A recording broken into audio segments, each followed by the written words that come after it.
If you're looking for ways to improve your balance even more, I'm going to show you 3 advanced balance exercises you can do with this one piece of equipment.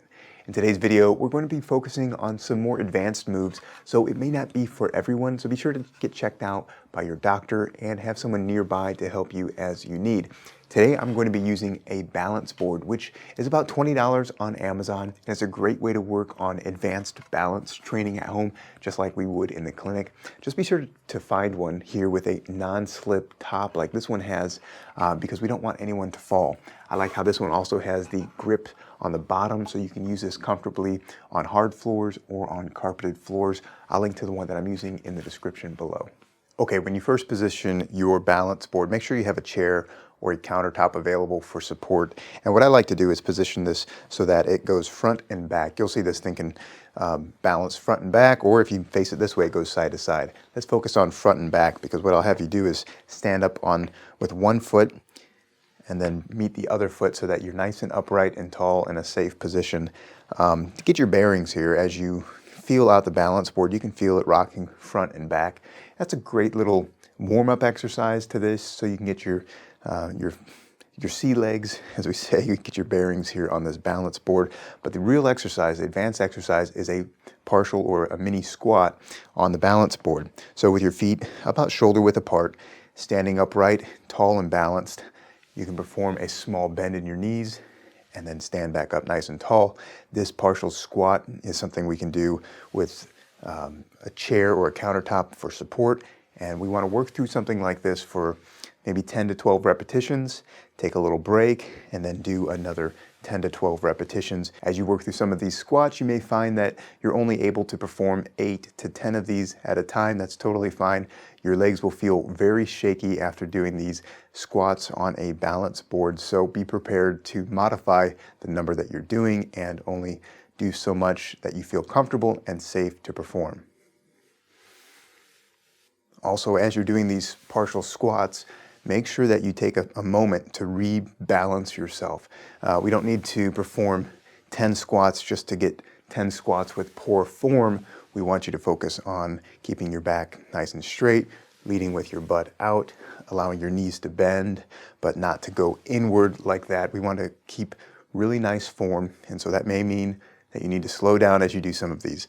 So you work through these squats, and then when you're ready to step down from there, of course, have something stable and bring one foot down off of the balance board, and we're ready to move on to the next advanced exercise.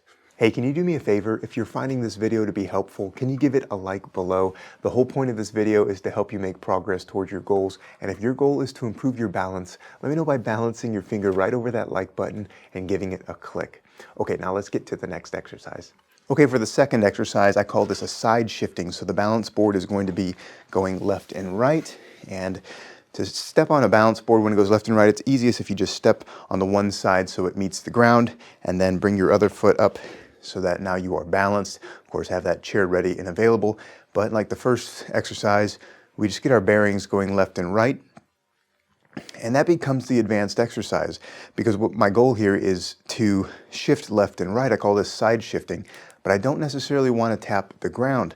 You'll know if you tap the ground because it'll feel like you've touched a solid surface, but I want you to take that to the point where it's almost reaching the ground and then come back. So this is a very slow and controlled, deliberate movement going left and right. And to make this even more difficult, we could perform a partial squat in this position and allow our legs just to go a little bit to the left, a little bit to the right. Maintaining that position and that hold will make your legs really shaky and it'll feel unstable. So for this one, I perform it for 20 to 30 seconds, set a little timer, and work up to that. If you can only do about 10 seconds worth, that's a good start. But you'll really start to feel your legs shaking because it's really working on strength and stability as we do this side shifting left to right pattern on the balance board here. Of course, if that's too difficult, you can stand up and work into that squatted position. My goal here is for you to stay upright and not to fall, and to feel stable as you do this. So as you get more comfortable with this exercise and even stronger as you perform it every week, you can go more into a squat and perform that side shifting as you're comfortable.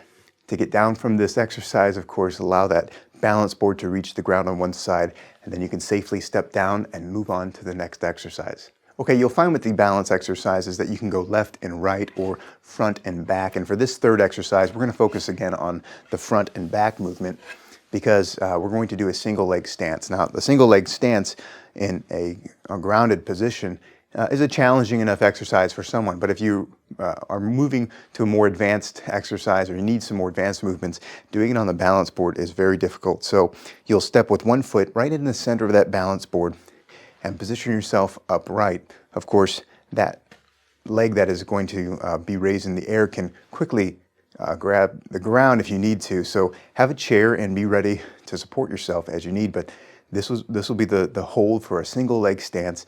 Again, our foot on the balance board is going to wobble front and back. My goal here is to keep that steady and as solid as possible. And you may need a chair. I'm feeling a little bit unsteady with a single leg on a balance board. It's a very difficult exercise to perform. So even if you feel like you have pretty good balance, have something nearby just in case. We don't need you to trip and fall. And so have this position. Holding it for 15 to 30 seconds is a great goal. If you can do this for 10 seconds to start and then increase your time, that's a great goal to improve over time. And of course, step down from there and repeat this exercise on the other side.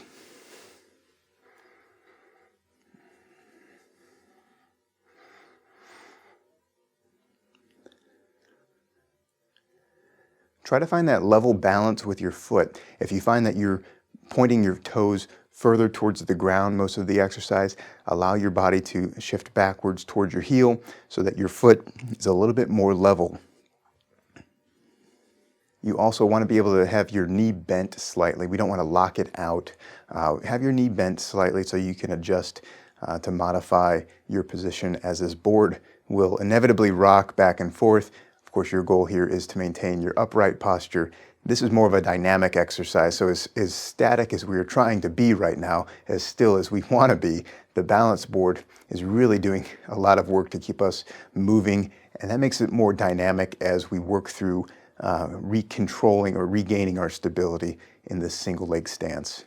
Okay, when you're using a balance board like this, remember to be smart and to set up your area to be as safe as possible. And having someone nearby is always a good idea if you need an extra hand. I'll be working through this exact routine in the next video, so if you want to follow along with me as I go through this full balance workout using this balance board, be sure to subscribe to the channel and check out this video right here because I think you'll find it to be just as helpful. I'll see you there.